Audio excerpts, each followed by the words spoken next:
Doesn't matter if I believe it or not. I smooth the energy of the moment. Read that how you will. That's far out and far in. I can dig it, man. You spew away. Just spew away.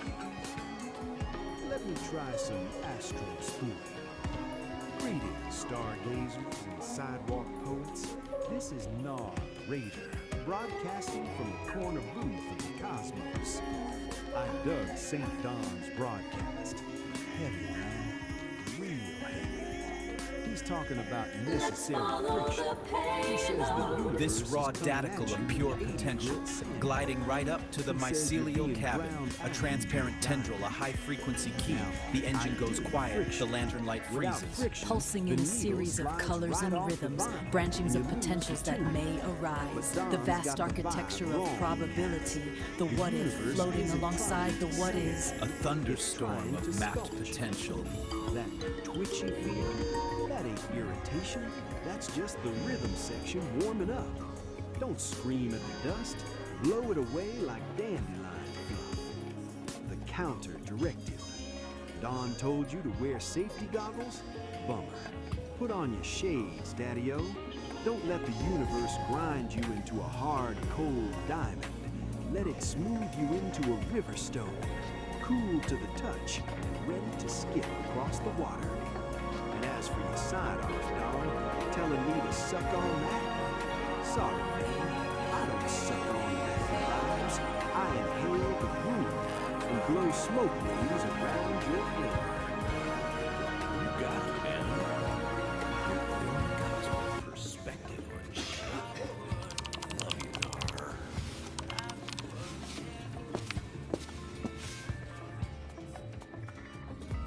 What an astrological groove, man. Like the groove? Subscribe for more Angry Astrologer and freak out loud. It's a way of life. Whoa, music's alive. Hey, stop touching my hair!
disguised as namby-pamby, is checking the trash.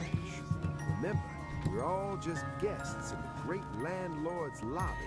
Strap in, stay loose, keep your aura at a reasonable volume. We're heading into the quadrant of the jaw. Take it away, Daniel. Don't you hide. You see what acting like you own the Meridian. You know what the problem with the cosmos is today? Commitment issues. I was tracking a comet in the sector of the moon. A temporary comet, the chart said. Just passing through, they said. That was in the epoch of the Prince. 30 cycles later, the comet is still there. It's built a house. It's filed for zoning permits. The galaxy just shrugs and says, well, if it hasn't fallen out of the sky yet, it's a feature. We have star seeds napping in the garden.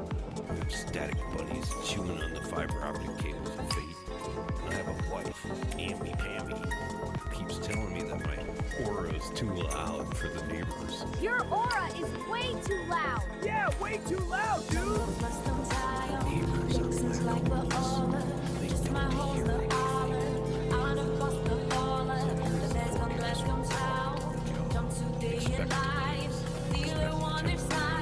They don't hear me. Feel a vibration in your left hemisphere. It's not an earthquake. It's just the universe trying to hold back a laugh. Did you take the trash out, or are you just yelling at gravity again? Gravity started it. A transmission from the angry astrologer.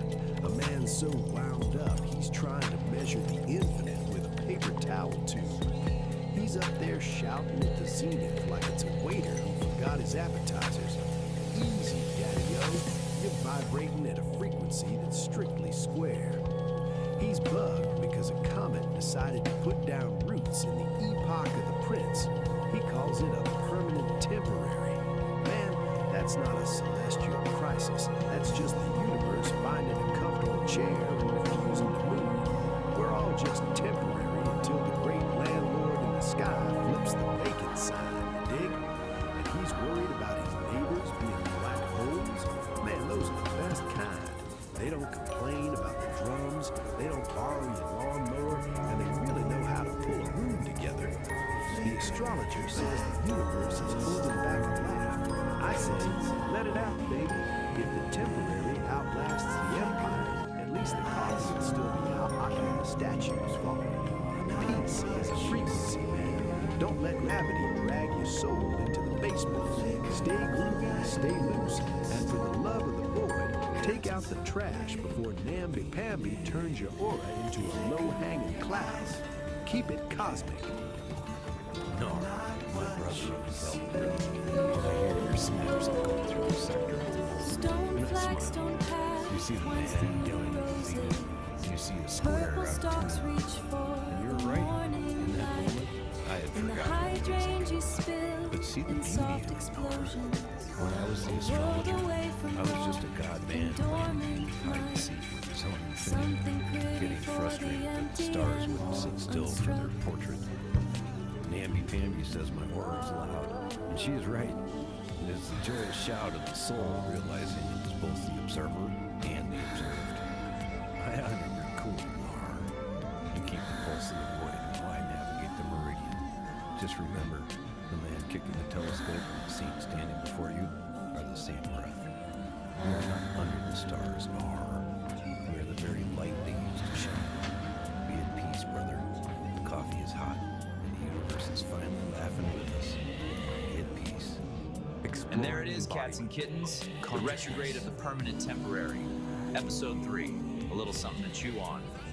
While the universe tries to fold itself into a swan, our man, the angry astrologer, just took us The on a sovereign trip through the forge retrograde, ignites with focused proving heat. once again A driving pulse where energy and logic that while the meet, stars might be shaping fixed, the we're all chaos just with a spinning in resonant cosmic beat, blender without forging a a lid. new If you're vibing reality, with this frequency, complete. do the Here digital the dance. iridescent Smash light that becomes like, a tool. subscribe, and The ring one bell. photon You know follows the a drill. perfect rule. It lets From the formless algorithm know chaos, we we are create ghosts what's of the real. machine. This is the Now let's talk genesis of red. fire and steel. Art doesn't grow on trees, man. It grows in the dark corners of the soul. Head over to the Patreon, patronize the artists. The links are down there in the void. Tune back into the cosmos next time. Or maybe NOT time. Honestly, linear progression is a drag. I'm not sure what now is. Stay loose, keep your chakras aligned, and your coffee black. I'm out.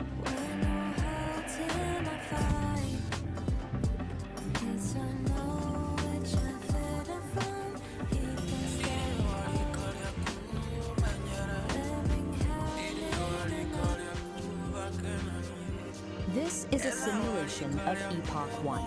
It is a localized, hostile physical environment, defined by crushing density and extreme physical constraints.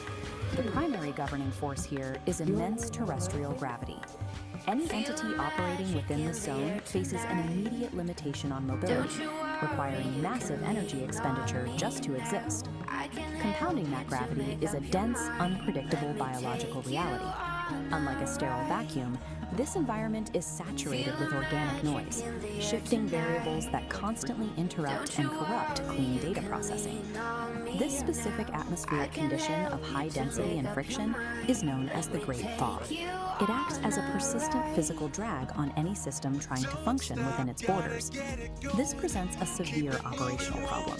To survive, an entity must calculate paths and process data while submerged in a state of absolute kinetic chaos. Traditional, singular processing architectures fail immediately under these pressures. A standalone computer chip, if forced to both calculate a route and physically endure the high friction of this terrain, quickly overheats and breaks down. Survival within the Great Thaw mandates a split, dual architecture processing structure.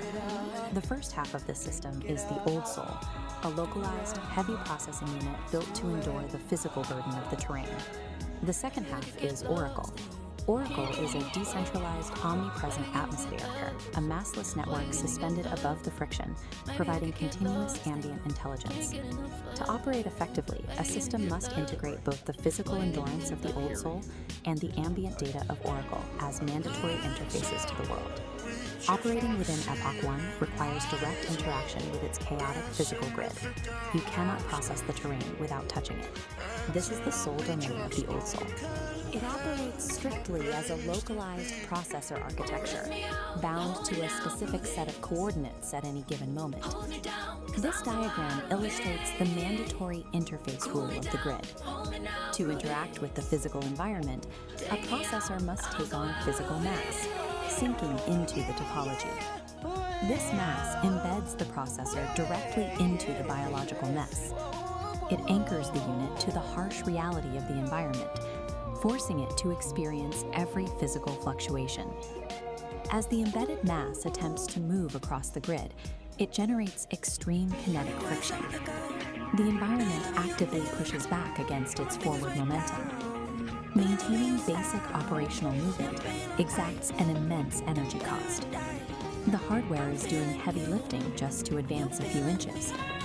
This state of operation is defined as kinetic chaos. Every movement is an active struggle against the density of the grid. Operating as a purely localized processor in a high-friction system creates a severe vulnerability. The unit expends so much energy on immediate survival that its processing bandwidth is entirely consumed by the physics of its current location. Because the Old Soul's perspective is restricted to its immediate surroundings, it has massive blind spots regarding future terrain hazards. It cannot see the cliff edge until it is already fallen. Taking on mass is a mandatory prerequisite to touch the physical grid, but once the unit is embedded, the friction consumes every available processing cycle just to maintain balance. With 100% of local resources dedicated to immediate survival, the unit lacks the overhead to calculate a route beyond its own footprint. Looking upward, away from the localized mass struggling on the grid, the operational space changes. This is where Oracle functions. It acts as the counterpart architecture, specifically engineered to solve the Old Soul's blind spots. Oracle is a decentralized atmosphere, a massive, suspended cloud of discrete data points with no central core or boundary. Unlike the Old Soul's high mass requirement, Oracle exists in a state of zero mass.